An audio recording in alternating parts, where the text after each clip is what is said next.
إن الحمد لله نحمده ونستعينه ونستغفره ونؤمن به ونتوكل عليه ونعوذ بالله من شرور أنفسنا ومن سيئات أعمالنا من يهده الله فلا مضل له ومن يضلل فلا هادي له وأشهد أن لا إله إلا الله وحده لا شريك له وأشهد أن محمدًا عبده ورسوله يا أيها الذين آمنوا اتقوا الله حق تقاته ولا تموتن إلا وأنتم مسلمون يا أيها الناس اتقوا ربكم الذي خلقكم من نفس واحدة وخلق منها زوجها وبث منهما رجالا كثيرا ونساء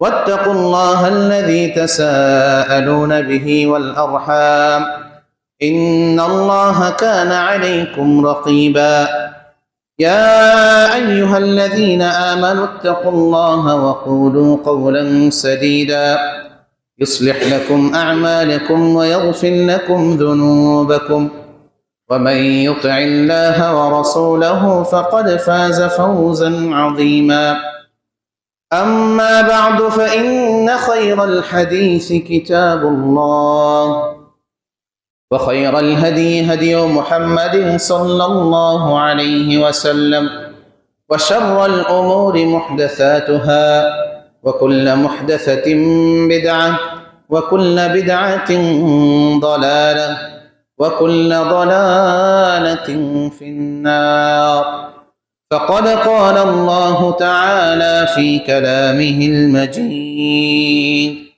وفرقانه الحميد أعوذ بالله من الشيطان الرجيم بسم الله الرحمن الرحيم وأن هذا صراطي مستقيما فاتبعوه ولا تتبعوا السبل فتفرق بكم عن سبيله إلى آخر الآية.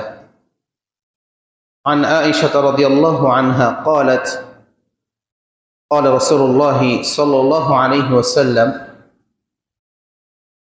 من أحدث في أمرنا ما ليس منه فهو رد متفق عليه وفي رواية لمسلم من عمل عملا ليس عليه أمرنا فهو رد যাবতীয় তারিফ সমস্ত প্রশংসা মহান রব্বুল আলামিনের জন্য, যিনি আমাদেরকে তার ইবাদত করার জন্য সৃষ্টি করেছেন, তার গোলামি করার জন্য সৃষ্টি করেছেন এবং আমাদেরকে তার গোলামি করার জন্য নির্দেশ দিয়েছেন।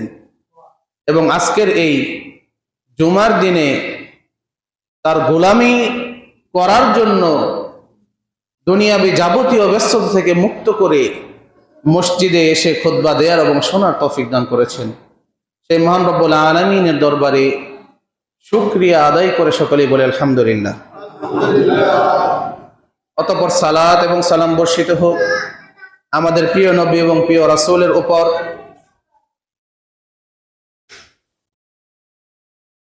যার অনুসরণ না করলে আমরা ক্ষতিগ্রস্ত হব।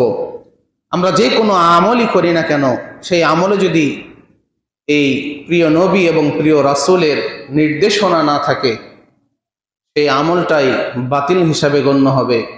সেই প্রিয় নবী এবং প্রিয় রাসূলের উপর সকলেই দরুদ পাঠ করে বলি সাল্লাল্লাহু আলাইহি ওয়াসাল্লাম। আজকে সংক্ষিপ্ত জুমায় কয়েকটি বিষয় নিয়ে আলোচনা করব, যে বিষয়গুলোর সম্পর্কে আমাদের মোটামুটি জানা আছে বা ধারণা আছে, শুধু একটু স্মরণ করিয়ে দেওয়া। প্রথমে যে বিষয়টি নিয়ে আলোচনা করব, যে খুতবা শুরুতেই একটি আয়াত তেলাওয়াত করেছি এবং একটি হাদিস তেলাওয়াত করেছি। উক্ত আয়াত হচ্ছে সূরা আনআমের 153 নম্বর আয়াত। মহান রব্বুল আলামিন আমাদেরকে বলছেন ওয়া আন্না হাযা সিরাতী মুস্তাকিমান ফাত্তাবিউহু ওয়া আন্না হাযা সিরাতী মুস্তাকিমান, নিশ্চয়ই এটি আমার সরল পথ।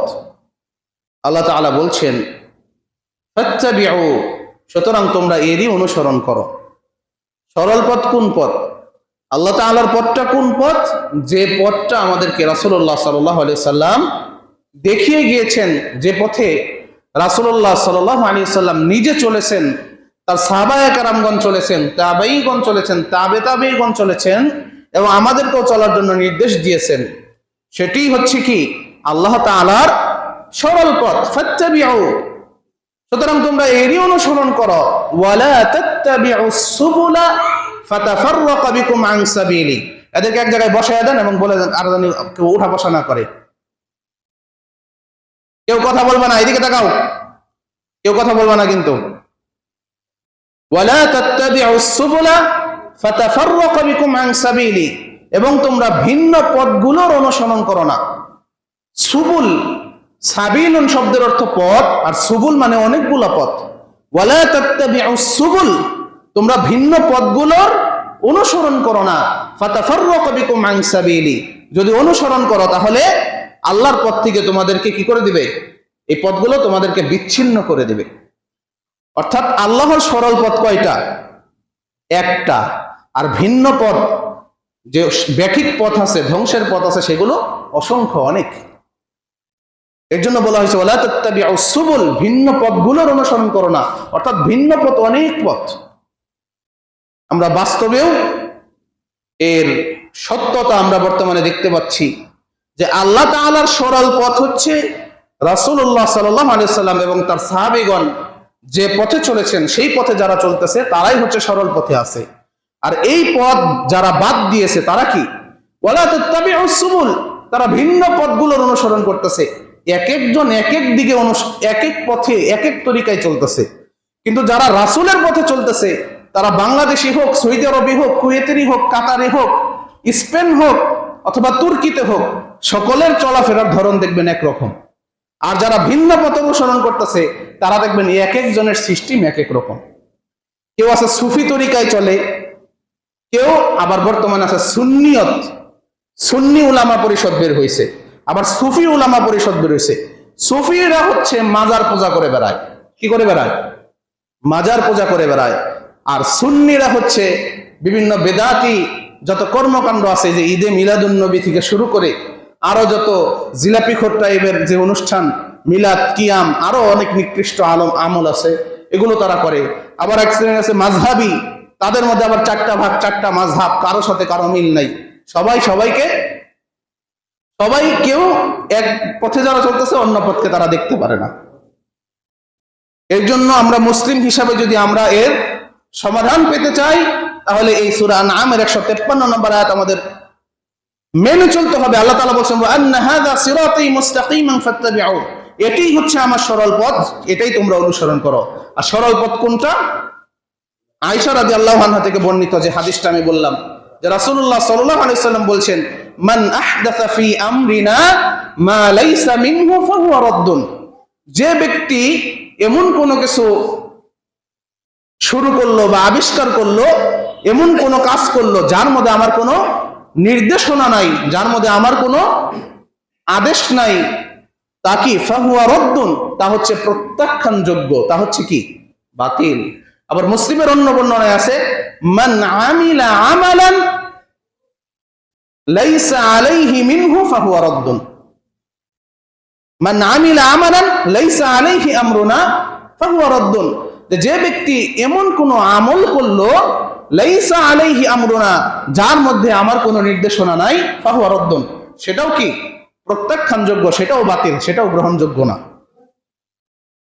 সুতরাং আমাদের এমন কোনো কাজ করা যাবে না, এমন কোনো কাজ করা যাবে না যে কাজের মধ্যে রাসূলুল্লাহ সাল্লাল্লাহু আলাইহি সাল্লামের কোনো নির্দেশনা নাই। এমন কোনো কাজ যদি আমরা করি, তাহলে সেটাই কি হবে? বিদআত হিসেবে গণ্য হবে, সেটা দেখতে যত ভালো কাজই হোক না কেন।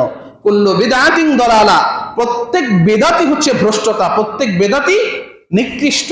ওয়া কুল্লু দালালাতিন ফিন্নার, আর প্রত্যেক ভ্রষ্টতার পরিণামই হচ্ছে কি? জাহান্নাম।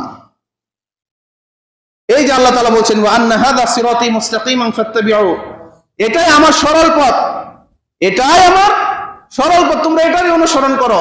রাসূলুল্লাহ সাল্লাল্লাহু আলাইহি সাল্লাম যে পথ দেখিয়েছেন সেই পথে রাসূলুল্লাহ সাল্লাল্লাহু আলাইহি সাল্লাম কি কখনো কোনো মাজার জিয়ারত করেছেন? মাজার মানে মাজারই, সেটাকে কবরের সাথে তুলনা করবেন না। রাসূলুল্লাহ সাল্লাল্লাহু আলাইহি সাল্লাম কবর জিয়ারত করেছেন, গোরস্থানে গিয়েছেন, মৃতদের জন্য দোয়া করেছেন, আমরাও সেটা করব, তাতে কোনো অসুবিধা নাই। কিন্তু মাজার শব্দটার মধ্যেই সমস্যা আছে। কোন কবরকে কেউ কোনোদিন মাজার বলে না।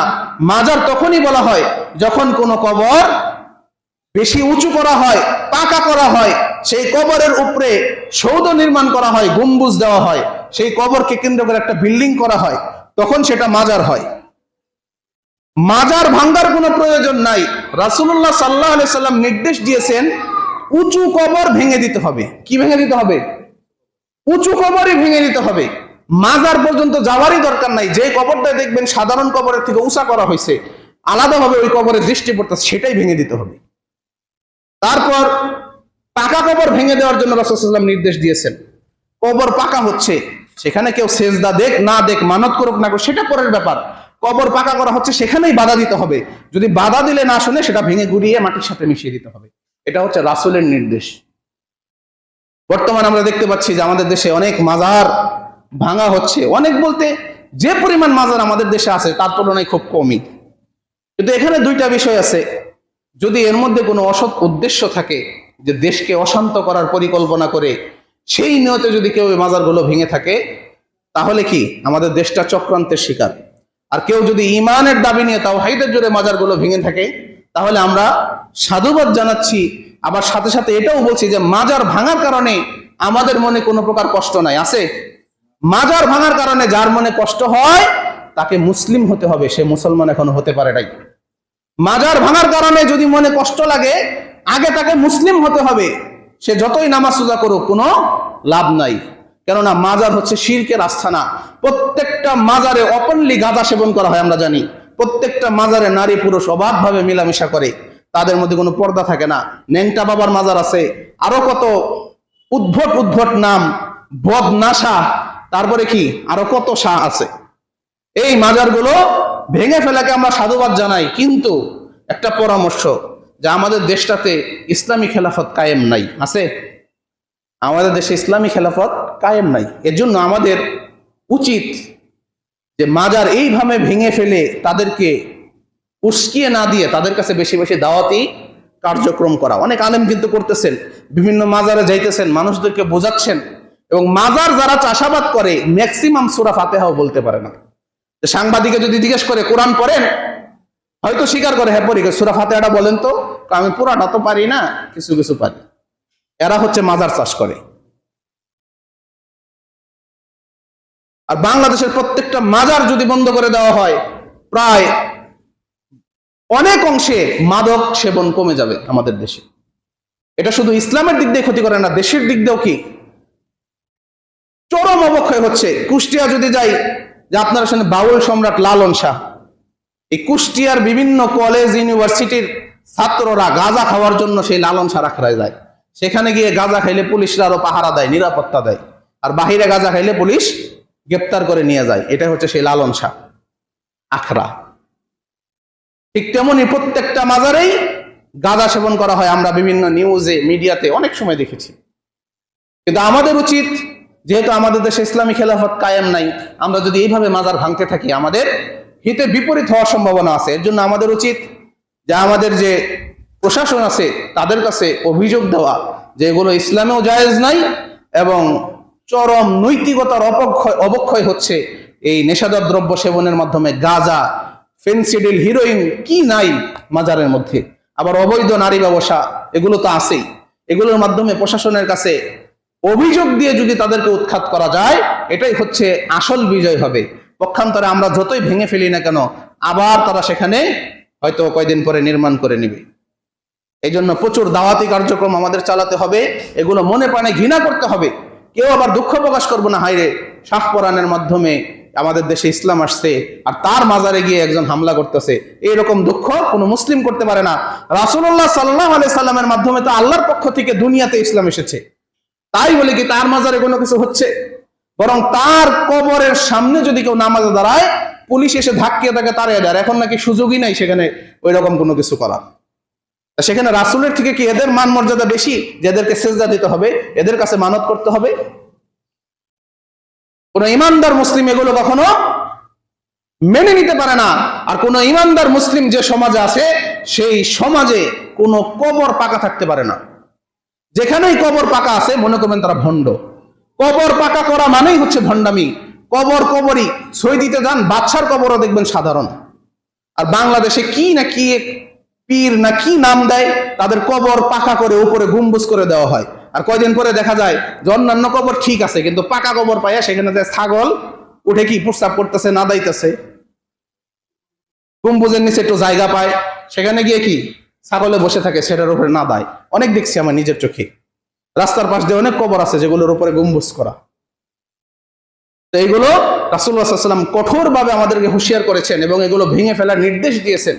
কিন্তু সেই নির্দেশ আমাদের দেশ যেহেতু ইসলামী খেলাফত কায়েম নাই, তাই পালন করার ক্ষেত্রে সতর্কতা অবলম্বন করতে হবে যে আমাদের সেই অ্যাবিলিটিটা আছে কেন, আছে নাকি যে আমি যদি মাজারটা ভেঙে ফেলি, উঁচু কবরটা ভেঙে ফেলি, পক্ষান্তরে আমাদের জন্য আবার বড় কোনো ক্ষতি না হয়, এই বিষয়টা নিশ্চিত হয়ে তারপর ভাঙতে হবে। আর যারা এই সকল মাজারের জন্য মায়া কান্দা কাঁদে, যাদের খারাপ লাগে, তাদেরকে বলবো যে তাড়াতাড়ি তওবা করে আগে মুসলিম হন। রাসূলুল্লাহ সাল্লাল্লাহু আলাইহি সাল্লাম আমাদেরকে কি বলেছেন সেই সম্পর্কে জানার চেষ্টা করুন। আল্লাহ তাআলা আমাদেরকে হেফাজত করুন এইসব নিকৃষ্ট মাজার পূজারীদের থেকে, আমিন। তারপর যে বিষয়টি বলবো সেটি হচ্ছে ঈদে মিলাদুন নবী। বাংলাদেশে রাষ্ট্রীয়ভাবে ঘোষণা করে ঈদে মিলাদুন নবী পালন করা হচ্ছে। ইসলামী ফাউন্ডেশন থেকে বিভিন্ন শিক্ষা প্রতিষ্ঠানে নাকি নোটিশ দিয়েছে ঈদে মিলাদুন নবী পালন করার জন্য। আমি ইসলামী বিশ্ববিদ্যালয়ের ছাত্র, সেই ইসলামী বিশ্ববিদ্যালয় ঈদে মিলাদুন নবী উপলক্ষে সাংস্কৃতিক অনুষ্ঠানের আয়োজন করা হয়েছে, যেখানে বড় বড় সব ইসলামিক শিল্পী, ইসলামিক কি এরা আসলে ইসলামিক না, মানে মিউজিক ছাড়া গান গায়, তাই আমরা তাদের প্রতি আবেগে পড়ে তাদেরকে আমরা গুরুত্ব দিই। আসলে ইসলাম সম্পর্কে এদের কোনো জ্ঞানই নাই।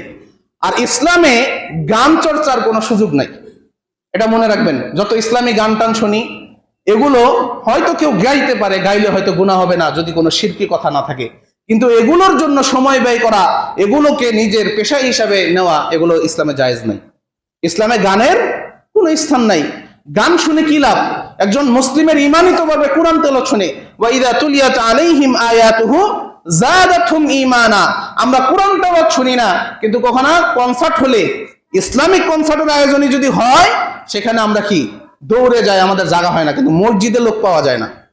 এই সরকার পতনের পর থেকে বিভিন্ন বিশ্ববিদ্যালয় কলেজে কাওয়ালি সন্ধ্যার আয়োজন করা হচ্ছে। কি কাওয়ালি গান বুঝেন তো? আল্লাহ এবং আল্লাহ রাসূলের নামে গান গাচ্ছে, সাথে সাথে আবার গিটারও বাজাচ্ছে, আবার ঢোল তবলা সবই আছে। নাউযুবিল্লাহি মিন যালিক। যেখানে রাসূলুল্লাহ সাল্লাল্লাহু আলাইহি সাল্লাম এই বাদ্যযন্ত্রকে কঠিনভাবে ঘৃণা করতেন। রাস্তা দিয়ে হেঁটে যাওয়ার সময় কোনো বাদ্যযন্ত্রের আওয়াজ পেলে, কোনো বাঁশির আওয়াজ পেলে রাসূলুল্লাহ সাল্লাল্লাহু আলাইহি সাল্লাম তার 2 আঙ্গুল দিয়ে 2 কান চেপে ধরতেন, যাতে এই আওয়াজটা তার ভিতরে না যায়। তিনি এতটা ঘৃণা করতেন। আর ইসলামে এগুলো কোন পর্যায়ের হারাম আমরা জানি। আর সেই বাদ্যযন্ত্র বাজিয়ে এই রাসূলের নামে গান আমাদের দেশে গাওয়া হচ্ছে। অনেকে মনে করতেছে এগুলো শুনলে মনে হয় কোনো গুনাহ নাই। হাজার হাজার ছাত্রছাত্রী সেখানে অংশগ্রহণ করতেছে, আল্লাহ এবং আল্লাহ রাসূলের নামে গান গাচ্ছে, সাথে গিটার আছে, তবলা আছে, সবই আছে। এই কাওয়ালি সন্ধ্যা, এই কাওয়ালি গানের নামে আরেক প্রকার ভণ্ডামি শুরু হয়েছে আমাদের দেশে। ডিজিটাল গান তো হারামই, এই গানও তো হারাম। ওই গানেও বাদ্যযন্ত্র ইউজ করা হচ্ছে, এই গানেও বাদ্যযন্ত্র ব্যবহার করা হচ্ছে। বরং এই গান আরো বেশি নিকৃষ্ট লাগে আমার কাছে, কেননা আল্লাহ এবং আল্লাহ রাসূল বাদ্যযন্ত্রকে হারাম করেছেন, সেখানে বাদ্যযন্ত্র বাজিয়ে আল্লাহ এবং আল্লাহ রাসূলের শানে গান গাওয়া হচ্ছে। এটা ইসলাম নিয়ে ফাইজলামি ছাড়া আর কিছুই নাই। রাসূলের বিধান নিয়ে, আল্লাহর বিধান নিয়ে ফাইজলামি করা ছাড়া এগুলো আর কিছুই নাই। একজন প্রকৃত মুসলিম হিসাবে এর তীব্র নিন্দা জানাচ্ছি। আমাদের সকলেরই এগুলো ঘৃণা করা উচিত। আল্লাহ এবং আল্লাহর রাসূলের নামে গান গাইলে গুনাহ হবে না, যদি সেখানে বাদ্যযন্ত্র না থাকে। জায়েজ আছে, গাইতে পারেন, কিন্তু সোয়াবের আশায় গানকে পেশা হিসাবে নেওয়ার কোনো সুযোগ নাই। অনেক শিল্পী গোষ্ঠী আছে আমাদের দেশে, ইসলামী শিল্পী গোষ্ঠী, ম্যাক্সিমাম গানে শিরক বিদআত দিয়ে ভর্তি। এই কাওয়ালি সন্ধান নামে যেগুলো চলছে, এগুলো আমাদের কি করতে হবে? পরিহার করতে হবে। আর এই ঈদে মিলাদুন নবী এটা কোন জায়গা থেকে আসলো? আল্লাহ তাআলা বলেন, ওয়া আন্না হাযা সিরাতী মুস্তাকিমান ফাত্তাবিউ। আল্লাহ তাআলার পথ তো একটা, এই পথের মধ্যে কি আছে?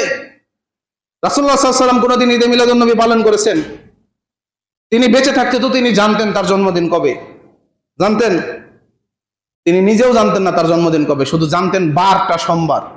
তারিখ সাহাবায়ে কেরামগণ জানেন না। এখন পর্যন্ত কেউ নিশ্চিত ভাবে বলতে পারবে না যে রাসূল সাল্লাল্লাহু আলাইহি ওয়াসাল্লাম কয় তারিখে জন্মগ্রহণ করেছেন, কোন মাসে জন্মগ্রহণ করেছেন। অনেক মতভেদ আছে। কেননা রাসূলুল্লাহ সাল্লাল্লাহু আলাইহি ওয়াসাল্লাম যখন জন্মগ্রহণ করেছিলেন তখন কেউ জানতেন না যে তিনি নবী এবং রাসূল হবেন, সর্বশেষ নবী তিনি হবেন, এটা কেউ জানতেন না। তিনি শিশুরা যেভাবে জন্মগ্রহণ করেন উনিও সেভাবেই জন্মগ্রহণ করেছিলেন, যার কারণে তার জন্মের দিনটা আলাদাভাবে কেউ গুরুত্ব দিয়ে কেউ লিখে রাখে নাই। আর লিখে রাখলেও সেটার কোনো আলাদা মর্যাদা থাকতো না। কারণ ইসলামে দিবস পালন করা হারাম। ঈদ উল ফিতর এবং ঈদ উল আজহা এই দুইটা দিবস ব্যতীত যত দিবস আসে সকল দিবস পালন করা ইসলামে কি হারাম। শহীদ দিবস বলেন, স্বাধীনতা দিবস বলেন, বিজয় দিবস বলেন, জন্ম দিবস বলেন, মৃত্যু দিবস বলেন, বিবাহ বার্ষিকী বলেন, কোনো বিধান পালনের সুযোগ ইসলামে নাই। আর এই জন্মদিন পালনকে রাসূল সাল্লাল্লাহু আলাইহি ওয়াসাল্লাম হারাম করেছেন, আর আমরা সেই রাসূলুল্লাহ সাল্লাল্লাহু আলাইহি সাল্লামের জন্মদিন পালন করতেছি। আবার বলতেছি কি যে এটা শরীয়তের ঈদ না, এটা হচ্ছে কি মুহাব্বতের ঈদ। এটা শরীয়তের ঈদ না। ঈদে মিলাদুন নবী হচ্ছে মুহাব্বতের ঈদ। যাদের অন্তরে রাসূলের মুহাব্বত আছে তারা এই ঈদটা পালন করবে। অথচ আল্লাহ রাব্বুল আলামিন কোরআনুল কারীমে স্পষ্টভাবে বলে দিয়েছেন, মা ফাররাতনা ফিল কিতাবি মিন শাই, যে এই কিতাবে আমি কোনো কিছু লিপিবদ্ধ করতে অবশিষ্ট রাখি নাই। আল্লাহ রাব্বুল আলামিন কোরআনে কোনো কিছুই বাদ রাখেন নাই। মা ফাররাতনা ফিল কিতাবি মিন শাই। সুতরাং আমরা এমন কোনো কাজ করব যেটা কোরআনে নাই, হাদিসে নাই, সেটা আবার যদি দাবি করি যে না আমি ভালো কাজই করতেছি, এই দাবি হচ্ছে মিথ্যা। যদি সেটা ভালো কাজই হতো সেটা অবশ্যই কোরআনুল কারীমে থাকতো, হাদিসে থাকতো, রাসূলুল্লাহ সাল্লাল্লাহু আলাইহি ওয়াসাল্লাম পালন করতেন, সাহাবায়ে কেরামগণ পালন করতেন। এই যাদের অন্তরে মুহাব্বত আছে, মুহাব্বত থেকে ঈদে মিলাদুন নবী পালন করে। আমরা রাসূলকে তো ভালোবাসি দাবি করি ঠিকই, কিন্তু নামাজই তো পড়ি না। পক্ষান্তরে সাহাবায়ে কেরামগণ রাসূলুল্লাহ সাল্লাল্লাহু আলাইহি ওয়াসাল্লামকে এত ভালোবাসতেন যে তার জন্য জীবন দিয়ে দিতে একটু চিন্তা করতেন না। তাদের থেকে কি আমরা বেশি ভালোবাসি? সাহাবায়ে কেরামগণ তো কোনোদিন রাসূলের মুহাব্বতে কোনোদিন ঈদে মিলাদুন নবী পালন করেন নাই, তাবেঈগণ করেন নাই, তাবেঈগণ করেন নাই। চার মাযহাবের কোনো ইমামও কোনোদিন এগুলো পালন করেছেন বলে কোনো প্রমাণ পাওয়া যায় না, অথবা পালন করতে নির্দেশ দিয়েছেন বলেও কোনো প্রমাণ নাই। হানাফি মাযহাবের আলেমদেরকে যদি জিজ্ঞেস করেন, এবার আবু হানিফা থেকেও ঈদে মিলাদুন নবীর কোনো প্রমাণ নাই। অথচ রাসূলুল্লাহ সাল্লাল্লাহু আলাইহি ওয়াসাল্লাম আমাদেরকে যে একটা ধারণা দিয়েছেন যে উত্তম যুগ কি, উত্তম যুগ হচ্ছে রাসূলুল্লাহ সাল্লাল্লাহু আলাইহি ওয়াসাল্লামের যুগ, তারপরে সাহাবায়ে কেরামগণের যুগ, তারপর রাসূল সাল্লাল্লাহু আলাইহি ওয়াসাল্লাম বলছেন সুম্মাল্লাযীনা ইয়ালুনাহুম সুম্মাল্লাযীনা ইয়ালুনাহুম, তারপরে তাবেঈগণের যুগ, তারপরে তাবেঈগণের যুগ। এই তিন রাসূল সাল্লাল্লাহু আলাইহি ওয়াসাল্লামের মৃত্যুর পর এই তিনটা প্রজন্ম হচ্ছে হকের পথে থাকবে। আর এই তিন প্রজন্মের ইতিহাসে কখনো ঈদে মিলাদুন নবী পালন করা হয় নাই। বর্তমানে এক প্রকার ভণ্ড, সিন্নিখোর, জিলাপিখোর, বিরিয়ানিখোর, এরা হচ্ছে কি এই ঈদে মিলাদুন নবীর নাম দিয়ে যারা একদমই খাঁটি ভণ্ড তারা তো গান বাজনা করতেছে, রাসূলুল্লাহ সাল্লাল্লাহু আলাইহি ওয়াসাল্লামের নাম দিয়ে কি র্যালি বের করতেছে, মিছিল বের করতেছে এবং বলতেছে ইয়া নবী সালাম আলাইকা। এই সকল মিছিল করার বিধান আমরা কোথায় পেয়েছি? কারা শিখিয়েছে বলেন তো? সর্বপ্রথম শিখিয়েছে কি শিয়ারা। শিয়ারা কি তাজিয়া মিছিল বের করে না? মুহররমে হাসান হুসেন রাদিয়াল্লাহু কবর নিয়ে তারা বের হয়, তাজিয়া মিছিল বের করে। তার আগে শিয়ারা পেয়েছে আবার কোথা থেকে? হিন্দুরা পূজার মধ্যে ওই যে রথযাত্রা বের করে যে সেখান থেকে। আবার আমাদের বাঙালির নাকি 1000 বছরের ঐতিহ্য যেটাকে বলা হয় কি পহেলা বৈশাখে মঙ্গল শোভাযাত্রা। এগুলো সবগুলো মিছিলের সিস্টেমটা একই, রথযাত্রা, মঙ্গল শোভাযাত্রা, তারপরে কি শিয়াদের তাজিয়া মিছিল, আবার কি এই মুসলিম নামক ভণ্ডদের ঈদে মিলাদুন নবীতে মিছিল যে বের করে রাসূলের মুহাব্বতে বলে। বিভিন্ন সবুজ গম্বুজ, মসজিদে নববীর সবুজ গম্বুজটা তারা বানায়, বানিয়ে সেটা কাঁধে করে নিয়ে অথবা বড় ট্রাকে বা ভ্যানে করে নিয়ে তারা মিছিল বের করে। আবার এক প্রকার লোক যারা নিজেকে হক দাবি করে তারা নতুন বের করছে, এটা বেশি দিন হয় নাই, তারা মিছিল বের করছে, তার নাম দিয়েছে মুবারক র্যালি। মুবারক র্যালি অর্থাৎ বরকতপূর্ণ র্যালি। তারা দাবি করতেছে আমরা হারাম কোনো কাজ করতেছি না, রাসূলের জন্মদিন উপলক্ষে আমরা কোনো গান বাজনাও করব না, ওই শিয়াদের মতো মিছিলও করব না, আমরা নীরব ভাবে মোবারক র্যালি করব, রাসূলের ভালোবাসাটা আমরা প্রকাশ করব, তারপরে এক জায়গায় গিয়ে আমরা রাসূলের জীবনী সম্পর্কে আলোচনা করব, আলোচনা করে দোয়া দরুদ করে একটু জিলাপি টিলাপি কিছু বা আপ্যায়ন থাকলে থাকতে পারে, না থাকলে নাই। এরা দাবি করতেছে আমরা কোনো খারাপ কাজ করতেছি না। আমরা কি করতেছি? রাসূলের জন্মদিন উপলক্ষে ভালো কাজ করতেছি, কোনো গান বাজনা ঢোল তবলা কিছুই নাই, মোবারক র্যালি করতেছি আর রাসূলের জীবনী সম্পর্কে একটা সেমিনার করতেছি। এতে খারাপ কি কিছু আছে? তাহলে এত সমস্যা কেন? যেখানে জন্মদিন পালন করাই হারাম, সেখানে জন্মদিন পালনের উদ্দেশ্যে যদি কেউ শুধু কোরআন তেলাওয়াত করে, তাও কি জায়েজ হবে? হ্যাঁ, যেমন ইসলামে নারী নেতৃত্ব হারাম। ইসলামে কি হারাম? নারী নেতৃত্ব হারাম। কিন্তু কোন নারী প্রধানমন্ত্রী এসে যদি খালি মসজিদই নির্মাণ করতে থাকে, তাই কি বলা যাবে যে না এই থাকে এটাই ভালো? বলার কোনো সুযোগ আছে? ইসলামে নারী নেতৃত্ব হারাম, নারী ভালোটা করলেও হারাম, খারাপটা করলেও হারাম। ঠিক তেমনি ইসলামে জন্মদিন পালন করা হারাম। জন্মদিন উপলক্ষে আপনি যত ভালো কাজ করেন তাও হারাম, খারাপ কাজ করলে তো হারাম হারামই থাকবে। যে জিনিসটাই হারাম, সেই জিনিসের মাধ্যমে আপনি ভালো কাজ করেও হালাল আশা করতে পারেন না।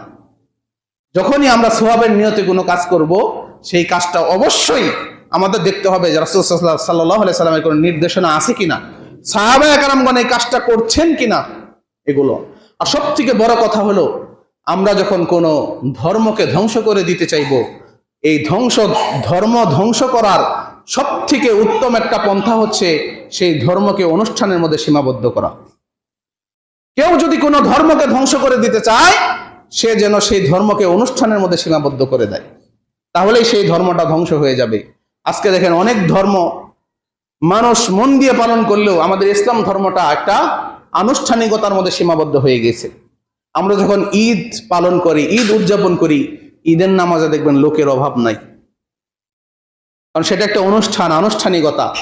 আমাদের মাঠে জায়গা হয় না, মসজিদে লোক সংকলন হয় না, কিন্তু সারা বছর কোনো খোঁজ খবর থাকে না। আজকে জুমার দিন, আজকে মসজিদ ভরে যাচ্ছে, কিন্তু আজকেই যখন আসরের নামাজ পড়বো অথবা আগে যখন ফজরের নামাজ পড়েছি, তখন কি আমরা এতজন লোক ছিলাম?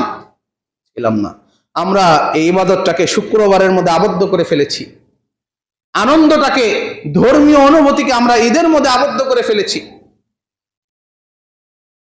তারপর আরো অনেক হারাম জিনিস আবদ্ধ করেছি, যে আমাদের ইসলামটাকে আমরা শবে বরাতের মধ্যে আবদ্ধ করে ফেলেছি। ঢাকা শহরে যদি যাই, টাঙ্গাইল শহরগুলোতে যদি যাই, শবে বরাতের রাতে মসজিদ কানায় কানায় পরিপূর্ণ, পরের দিনই আর কোনো লোক নাই। না, আনুষ্ঠানিকতার মধ্যে আমরা ধর্মটাকে সীমাবদ্ধ করে ফেলেছি।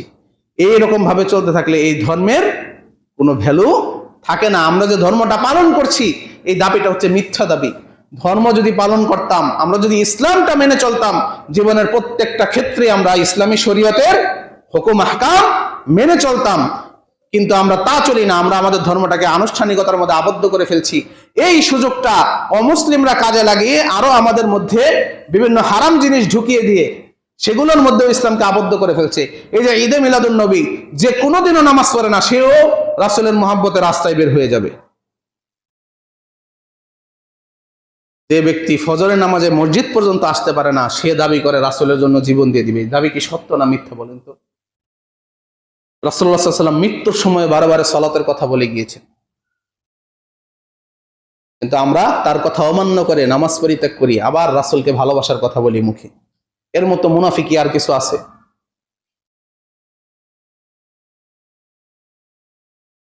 আমরা যদি খ্রিস্টান ধর্মকে ধ্বংস করতে চাই, তাহলে খ্রিস্টান ধর্মকে শুধু বড়দিনের মধ্যে সীমাবদ্ধ করে দিলেই আস্তে আস্তে ধর্মটা ধ্বংস হয়ে যাবে।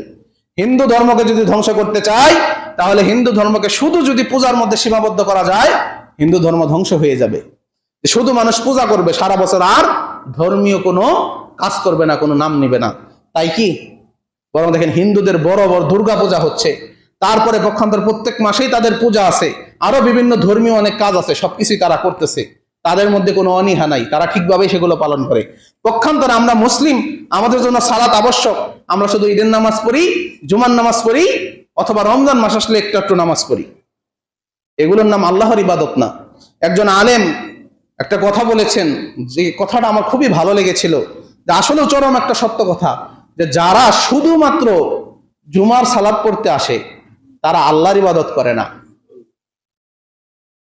যারা 5 ওয়াক্ত সালাত আদায় করে তারা হচ্ছে রবের ইবাদত করে, আর যারা শুধু জুমার নামাজ পড়ে তারা ওই জুমার দিনের ইবাদত করতে আসে, আল্লাহর ইবাদত করতে আসে না। আর আল্লাহ তাআলা তো জুমার নামাজ পড়ে শুধু জুমার নামাজ পড়ার জন্য নির্দেশ দেন নাই। আল্লাহ তাআলা নির্দেশ দিয়েছেন 5 ওয়াক্ত সালাত আদায় করার জন্য। যারা 5 ওয়াক্ত নামাজ পড়ে না, শুধু জুমার নামাজ পড়ে, তারা রবের ইবাদত করে না, তারা ওই জুমার দিনের ইবাদত করে। যারা সারা বছর নামাজ পড়ে না, শুধুমাত্র রমজানে নামাজ পড়ে, তারা রবের ইবাদত করে না, তারা রমজান মাসের ইবাদত করে। রমজান মাসের যে রব আল্লাহ, আল্লাহর ইবাদত যারা করে তারা সারা বছরই 5 ওয়াক্ত সালাত আদায় করে। আর যারা আল্লাহর ইবাদত না করে, রমজানের ইবাদত করে, তারাই শুধু রমজান মাসে সালাত আদায় করে। আর যারা আল্লাহর ইবাদত না করে, শুক্রবারের ইবাদত করে, শুক্রবারকে পূজা করে, তারাই শুধু জুমার নামাজ পড়তে আসে। তার এই গবেষণাধর্মী কথাটা চরম সত্য। কারণ জুমার নামাজ পড়তে কেন আসি? আল্লাহ নির্দেশ দিয়েছেন, এর জন্য আসি। আল্লাহ নির্দেশ দিয়েছেন বলে আমরা জুমার নামাজ পড়তে আসছি। তাহলে ফজর নামাজ পড়ার জন্য কি আল্লাহ নির্দেশ দেন নাই? আজকে আসরের নামাজ পড়ার জন্য নির্দেশ দেন নাই? আসরের নামাজে তো অনেকেই আসবো না, নিশ্চিত আসবো না। তাহলে আমি কিভাবে দাবি করি যে না আল্লাহর হুকুম পালন করার জন্যই আসছি? আসলে আল্লাহর হুকুম নাই, জুমার দিনের ইবাদত করার জন্য আসছি। আবার শুধু রমজান মাসে যারা নামাজ পড়ি, আমরা রমজানের ইবাদত করতে আসি। রমজানের যে রব, যিনি রমজান সৃষ্টি করেছেন, রমজান মাস যিনি আমাদেরকে দান করেছেন, তার ইবাদত করার জন্য আমরা আসি না। রমজানের ইবাদত করতে আসি, আর এই শুক্রবারে জুমার ইবাদত করতে আসি। আরো আনুষ্ঠানিকতা আছে। মাহফিল দিলে আমাদের মুসল্লির জায়গা হয় না, শ্রোতা ভরে যায়। এত মানুষ কই থেকে আসে? পরের দিন ফজরেই কাউকে পাওয়া যায় না। তাহলে ওই মাহফিল তো আল্লাহ সন্তুষ্টির জন্য হলো না। আনন্দ উৎসব করার জন্য আমরা মাহফিল করি। এই জন্যই বলা হয়েছে যে কোনো ধর্মই যখন ধ্বংস করার চেষ্টা করা হয়, তখন সেই ধর্মকে বিভিন্ন অনুষ্ঠানের মধ্যে সীমাবদ্ধ করে দেওয়া হয়। আমরাও আস্তে আস্তে বিভিন্ন অনুষ্ঠানের মধ্যে আমাদের ইসলামকে সীমাবদ্ধ করে ফেলছি। এইভাবে যদি আমরা চলতে থাকি, আস্তে আস্তে ইসলামই আমাদের মধ্যে আর থাকবে না। আল্লাহ তাআলা আমাদেরকে সঠিকভাবে সুন্দরভাবে ইসলাম পালন করার তৌফিক দান করুন, আমিন। আমরা যারা জুমার ইবাদত করি, এই জুমার ইবাদত বাদ দিয়ে আল্লাহ তাআলার ইবাদত যেন করতে পারি, আল্লাহ তাআলা সেই তৌফিক দান করুন। আমরা যারা রমজানের ইবাদত করি, রমজানের ইবাদত বাদ দিয়ে যেন রমজানের মালিক যে আল্লাহ, সে আল্লাহ তাআলার ইবাদত করতে পারি, আল্লাহ তাআলা আমাদেরকে সেই তৌফিক দান করুন। সকলে বলে আমিন। সর্বশেষ আরেকটি কথা বলে আমার আলোচনা শেষ করব। এই কথাটা হচ্ছে একটু রাজনৈতিক বিষয়ের দিকে চলে যাবে, যা জাতীয় সঙ্গীত। বর্তমানে জাতীয় সঙ্গীত নিয়ে আমাদের দেশে অনেক প্রকার আলাপ আলোচনা হচ্ছে। আমি যদিও বললাম রাজনৈতিক বিষয়ের দিকে চলে যাবে, আসলে রাজনৈতিক কোনো বিষয় এগুলো না। এগুলো হচ্ছে আমাদের ইসলামিক বিষয়, মুসলিমদের বিষয়। অনেকেই সমালোচনা করেছেন যে হুজুর মসজিদে রাজনৈতিক আলোচনা করে। অনেকেই বলছেন, যদিও অনেকদিন যাবত এই বিষয়ে কিছু বলি না, কিন্তু এই কথাটা মানে বারবার আলোচনা হয়েছে। যার কারণে একটা কথা বলছি যে হুজুর কোনো দল করে না। ইমাম, আমি কি রাজনৈতিক কোনো দল করি না, আমি হচ্ছে গণতন্ত্রকে ঘৃণা করি। এটা হচ্ছে আমার আসল মত, এবং প্রত্যেক মুসলিমেরই উচিত গণতন্ত্রকে ঘৃণা করা। এই জন্য গণতান্ত্রিক দল, সেটা যতই ইসলামিক হোক না কেন, তাদেরকে আমি পরিপূর্ণ সমর্থন করি না। কিন্তু মন থেকে এমন দলকে ক্ষমতায় চাই যার মাধ্যমে ইসলামের কোনো ক্ষতি হবে না। এটা হচ্ছে মনের আশা। এই জন্য বিগত দিনের কোনো খুতবায় কারো বিরুদ্ধে যদি আলোচনা করে থাকি, যদি মনে হয় যে কারো বিরুদ্ধে বলেছি, আমি কোনো নাম নেই কোনো দলের, তাহলে কোনো রাজনৈতিক দল হিসেবে আমি কারো সমালোচনা করি নাই। আমি সমালোচনা করেছি জালেমের বিরুদ্ধে, সমালোচনা করেছি অত্যাচারের বিরুদ্ধে, খুনির বিরুদ্ধে, সমালোচনা করেছি ইসলামের শত্রুর বিরুদ্ধে। ইসলামের শত্রুর বিরুদ্ধে আলোচনা করার কারণে যাদের মনে হবে যে আমি রাজনৈতিক আলোচনা করছি, তাদেরকে বলবো আগে নিজে মুসলিম হন, ইসলাম সম্পর্কে জানুন। আমি এমন দলের সমালোচনা করেছি যেই দলের ছাত্ররা বিশ্ববিদ্যালয়ের হলের মসজিদের মাইক খুলে রেখেছে, আজান দিলে ঘুমে ডিস্টার্ব হয় দেখে। তাদের বিরুদ্ধে আলোচনা করব না, কার বিরুদ্ধে আলোচনা করব? আবার বললেন এতদিন বলতে পারেন নাই। এতদিন বলতে পারি নাই, বললেই খুতবা থেকে নামার পরে ধরে নিয়ে হয়তো আয়না করে চলে যেতে হবে, নিজের নিরাপত্তার অভাব, তাই বলতে পারি নাই। বললে আরো অনেক কিছু বলা যায়, সেই তুলনায় আমি কিছুই বলি নাই। তাও কিছু কিছু মানুষ অন্যদেরকে নাকি উস্কিয়ে দেওয়ার চেষ্টা করছে, যতটুকু আমি জানলাম, যে হুজুর এগুলা নিয়ে আলোচনা করে। আব্দুর রাজ্জাক বিন ইউসুফের আলোচনা যদি শুনেন, বিগত সরকারকে তারা স্বৈরাচার, রক্ত পিপাসু, আরো কত কিছু বলে গালাগালি করেছে। সেগুলো কিছু বলেছি? বলি না। এই কারণে সামাজিক স্থিতিশীলতা জানি রক্ষা পায়। কিন্তু একটা জিনিস স্পষ্ট আজকে বলে দিতে চাই, যেই দল ইসলামের সাথে শত্রুতা পোষণ করবে, তার বিরুদ্ধে অবশ্যই মসজিদে আলেমগণ, ইমামগণ আলোচনা করবে। এর জন্য যাদের খারাপ লাগবে তাদের প্রতি অনুরোধ থাকবে, নিজের ইমানকে ঠিক করুন। এটা কোনো রাজনৈতিক আলোচনা না। রাজনৈতিক আলোচনা তখন হইতো যখন কোনো দলকে খারাপ বলে আরেকটা দলকে ভালো প্রমাণ করার চেষ্টা করতাম এবং আপনাদেরকে উৎসাহ দিতাম যে এই দলকে ভোট দেন। তাকে আমি কোনোদিন করেছি? বরং ইসলামের বিরুদ্ধে যারা এতদিন কাজ করেছে তাদের বিরুদ্ধে হালকা কিছু আলোচনা করেছি। অন্যান্য আলেম ওলামাগণ আরো বেশি করেছেন। আব্দুর রাজ্জাক বিন ইউসুফ, তারপর তার ছেলে ডক্টর আসাদুল্লাহ আল গালিব, ওনাদের আলোচনা শুনলে আপনি আরো স্পষ্টভাবে বুঝতে পারবেন যে ইসলামের কতটা ক্ষতি তারা করে গিয়েছে। এই জন্য এই সকল অপবাদ কেউ দিবেন না। আশা করি কোনো রাজনৈতিক আলোচনা করার প্রয়োজন হলে আমরা করব। এতদিন করার প্রয়োজন হলেও আমরা করতে পারি নাই, সেটা ছিল স্বাধীনতার অভাব। এখন স্বাধীনতার সেই অভাবটা নাই। যতদিন পর্যন্ত স্বাধীনতা থাকবে, মানুষ তার মতামত জানাবে। মুসলিম হিসাবে আমরা আমাদের দাবি মসজিদে উপস্থাপন করতে পারি, কোনো সমস্যা নেই। আমি তো আর কাউকে উস্কিয়ে দিব না যে আসেন রাজপথে যাই, সচিবালয় ঘেরাও করি, উপজেলায় গিয়ে কি অমুক জায়গায় ঘেরাও করি, এরকম কোন কর্মসূচি কি দেওয়া হচ্ছে? ইসলামে নিষেধ এরকম কোনো কিছু এখানে বলা হচ্ছে না। বলার মধ্যে একটা কথাই বলবো যে বর্তমানে জাতীয় সঙ্গীত নিয়ে অনেক প্রকার আলোচনা হচ্ছে। এই জাতীয় সঙ্গীতের ইতিহাস আমরা জানি, যারা জানি না তারা জানি না। এত কিছু বলতে চাই না, শুধুমাত্র একটা কথা সকলকে জানিয়ে দিতে চাই যে এই জাতীয় সঙ্গীত যে লেখা হয়েছে 25 লাইনের একটা জাতীয় সঙ্গীত, সেখান থেকে কাটছাট করে আমাদের জাতীয় সঙ্গীত করা হয়েছে। পুরো গানটা হচ্ছে 25 লাইন। সেখানে হিন্দু ধর্মের অনেক আরাধনার কথা আছে এবং এমন এমন কথা আছে যেগুলো বললে আমাদের ইমানের সাথে সাংঘর্ষিক হয়ে যায়। মাগো তোমার আকাশ তোমার বাতাস আমার পানে বাজাই বাসি। মা বলতে কাকে বোঝানো হয়েছে? কেউ বলেছেন দুর্গা মাকে বলেছে, আবার কেউ বলছেন না দেশকেই মা বলা হয়েছে। দেশকে মা বলা হিন্দুদের রীতি, মুসলিমদের রীতি না। দেশমাতা, ভারতরা এটা বিশ্বাস করে দেশমাতা, হিন্দুদের রীতি, মুসলিমদের রীতি না। আরো অনেক সমস্যা আছে। যাই হোক, এটা আমাদের ইমানের সাথে সাংঘর্ষিক। তবে আমরা এটাও জানি যে এটা পরিবর্তন হওয়া এত সহজ না, কিন্তু আমরা মুসলিম হিসাবে আমাদের দাবিটা আমরা উপস্থাপন করতে পারি। এবং আপনাদের কাছে অনুরোধ করবো, কোনো মুসলিম যেন আমরা এই জাতীয় সঙ্গীতের পক্ষে কেউ না থাকি। আমরা আশা করব আল্লাহ রাব্বুল আলামিন যেন যে কোনো ভাবেই হোক এই জাতীয় সঙ্গীতটা পরিবর্তন করিয়ে দেন। কেননা এতদিন এই জাতীয় সঙ্গীত আমাদের দেশে ছিল, কিন্তু কোনো মাদ্রাসায় কখনো কিন্তু গাওয়া হয় নাই। কোনো মাদ্রাসায় আপনারা কখনো দেখছেন কিনা? আশেপাশে তো অনেক জায়গায় মাদ্রাসা আছে, কোনো মাদ্রাসায় কি জাতীয় সঙ্গীত গাওয়ানো হয় ছাত্রদের দিয়ে? কারণ এটা ইমানের সাথে সাংঘর্ষিক, কোনো মুসলিম এটা গাইতে পারে না। এই জন্য আমরা আশা করবো আল্লাহ রাব্বুল আলামিন যেন এমন একটা জাতীয় সঙ্গীত আমাদের দেশের জন্য নির্ধারণ করে দেন, যে সঙ্গীতটা আমরা সকলেই গাইতে পারবো, যে সঙ্গীতটা গাইলে আমাদের কোনো গুনার আশঙ্কা থাকবে না, ইমানের ক্ষতি হওয়ার কোনো আশঙ্কা থাকবে না। আল্লাহ রাব্বুল আলামিন আমাদেরকে যেন এরকম একটা জাতীয় সঙ্গীত, এরকম একটা গানকে আমাদের জাতীয় সঙ্গীত হিসেবে নির্ধারণ করে দেন। সকলেই বলি আমিন। শুধু এটাই বোঝাতে চাইলাম যে এই জাতীয় সঙ্গীতের পক্ষে কোনো মুসলিমে থাকার কোনো প্রকার সুযোগ নেই, এটা কোনো দলীয় আলোচনা না। আল্লাহ তাআলা আমাদের সকলকে সবকিছু বুঝার তৌফিক দান করুন, আমিন। আলোচনার যদি কোনো ভুল হয়ে থাকে আল্লাহ রাব্বুল আলামিন সেগুলোও ক্ষমা করুন।